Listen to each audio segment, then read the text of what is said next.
Hello everyone, I'm Sophie and I'm currently at Kechara Forest Retreat, Bentong, Malaysia. This is the book that I'll be reading from, Tales My Lama Told Me.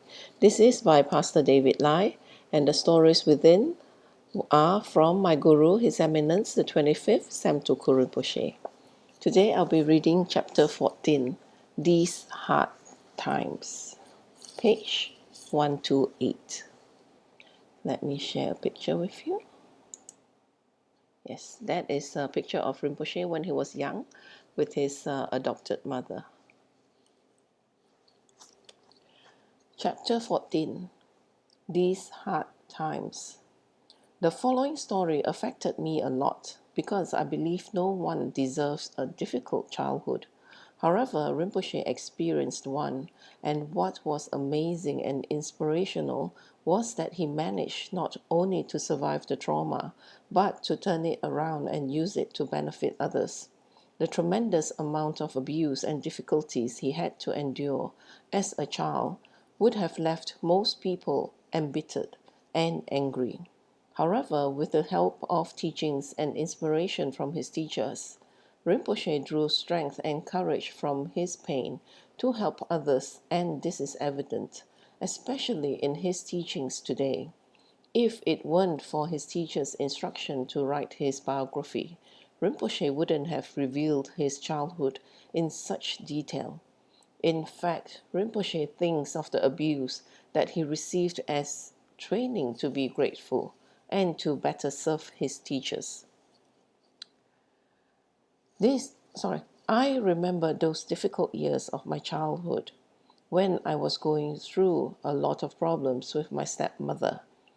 They were years filled with a lot of tears, harsh words, and frequent beatings. I remember those years just like it was yesterday. I guess painful memories are the hardest to forget. Growing up as a child, the days that I had to spend at home with my step-parents were days in which I felt trapped in a living hell. When I wasn't beaten, abused, yelled at, or made to do a million chores, I would live in fear of what was to come. You see, my stepfather was not really a nice person, to me at least, but he was not loyal. He was not loyal to his wife.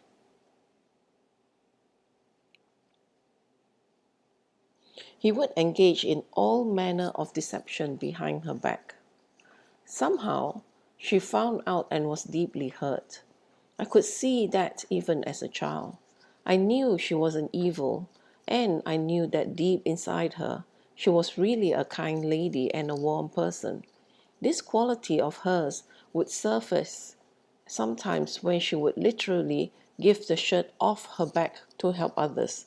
Yes, at heart she was really a kind and good person, but her husband's behavior changed all that, and she took it out on me.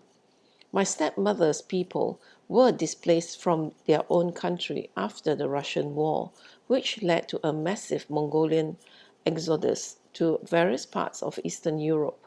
She was born in Belgrade, Yugoslavia, so she would speak Yugoslavian, Russian, English, and Mongolian. Unfortunately, she never went to school because she spent most of her early years in concentration camps of Germany during the Second World War. My stepfather also spent his youth in a concentration camp, but they didn't meet there. My stepparents met only later in New York, where thousands of Mongolian families sought political asylum in the United States. Many of these families broke up into various communities and lived mainly in the tri-state area of Pennsylvania, New York, and New Jersey. The Mongolian immigrants brought along with them their culture and religion, which is Buddhism. In fact, Buddhism's earliest roots in America came from the many Mongolian community temples, one of which I belong to in New Jersey. The first generation of American Buddhists, with luminaries like Professor Robert Thurman, Jeffrey Hopkins, and Stephen Batchelor, studied in such temples. All these people studied under old Mongolian geshes from the late 60s to the early 70s. The Mongolians built temples to serve the needs of their community. These temples have statues and ritual masters, and at first they had their own monks who were sent to America from Kalmykia since they were Mongolians. However, as they were already quite old when they arrived in America, many of these monks began to pass away. They then began to invite Tibetan lamas and Tibetan teachers to New Jersey. This was how I met my first root guru, Geshe Lobsang Dachin, who was a great master from Sarah May Monastery. He was invited to stay at Rashi Gempel Ling, a temple that the Mongolians had built and that I used to attend. He came to America in 1971 when I was about 7 years old. Upon first sight of this temple, I was already very excited. My fondest memories of my mother were when we drove around through the snow at the height of winter, carrying shovels, bricks, and chains in the trunk. We would just drive around from one destination to another, because in New Jersey, when it snows, it really snows. The whole wintry landscape would be blanketed with 3 feet of snow overnight.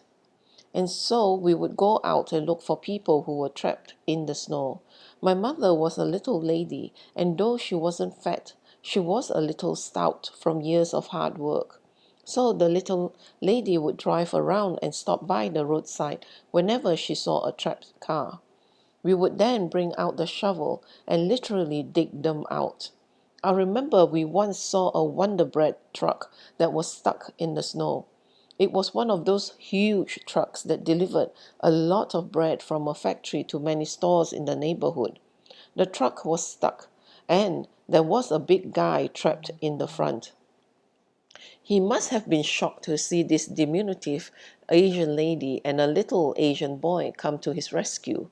We were armed with shovels and started to dig into the snow. It was a busy road, but everybody kept driving by and nobody stopped to help. Then we fitted the tires with chains so the guy could press on the gas pedal to free the truck, while my mother and I pushed from the back. It was just the three of us, but we managed to free the truck.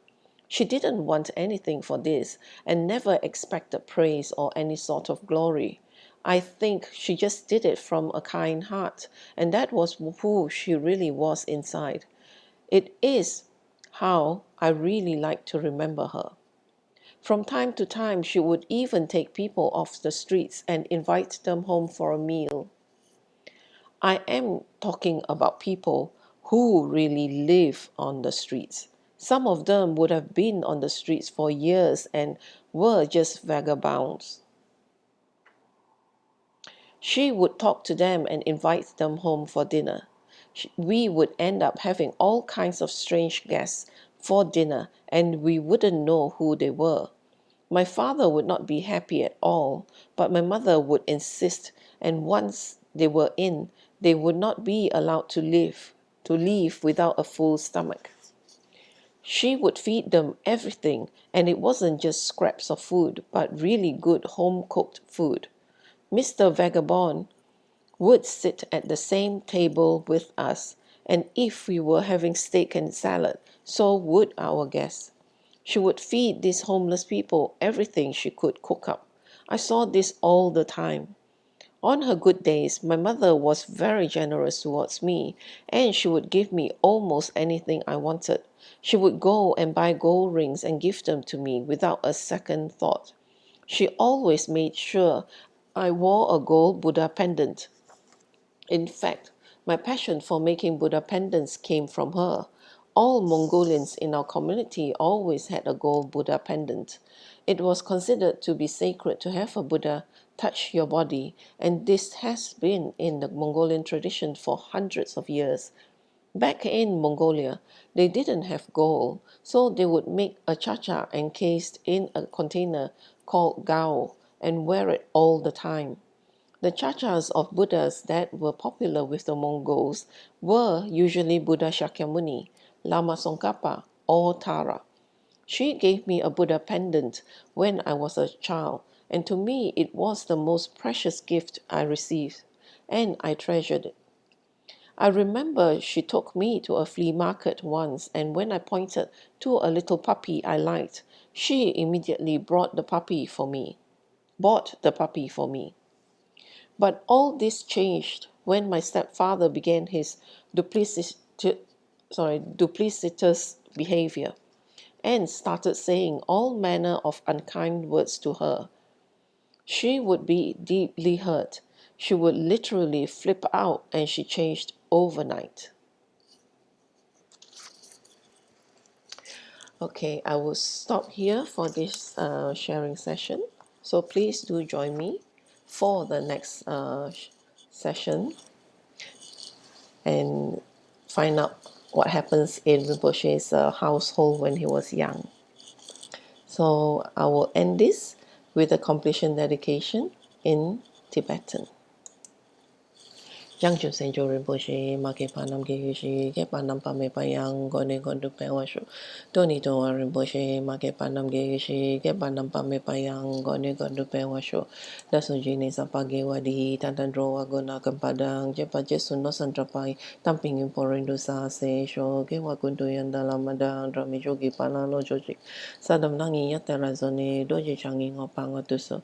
Ge Wa Di Yu Do Da, Lama Sang Ge Dro Yo Ne, Dro Wa Chi Ke Ma Lu Pa, De Salago Pashu, Joki Gaupu Sungapa, Chosunam Pape Wala, Geki Samasi Wadan, Dunki Malu Sangwasho. Dadam Sengi Desundan, Drewi Songi Latine, Gewa Losan Trapai, Tam. Oh, sorry. Oh, sorry. Dadam Sengi Dosundan, Drewi Songi Latine, Gewa Losan Trapai, Tampayo River, Giushi, Nimo Deles and Dele, Nimingo Yandalashi, Nisintatu Delepa, Kojo Songi Jingilo, Kojo Songi Ngotuso, Kojo Songi Trasi, Sho. Jesu Lama Kusan Rapting Ching, Nom Katrini Chochoke Padang, Losam Tempe Dromi Sapsungi, Droe Munsatatoni, Giushi, Gangri Rawe Ko Wishin Kamde. Pendant Dewa Malu Guine, Charansi One Tensing Gapsoi, Shapeshide Badu Dang Gushi. Home Tombe Ngotro Malupa, then the Dala Sauduso, Kodan Den Palong Chotnam, Kepa Sushi Shukden Cell. Thank you again for joining me, and please do join me for my next session when I continue with the story.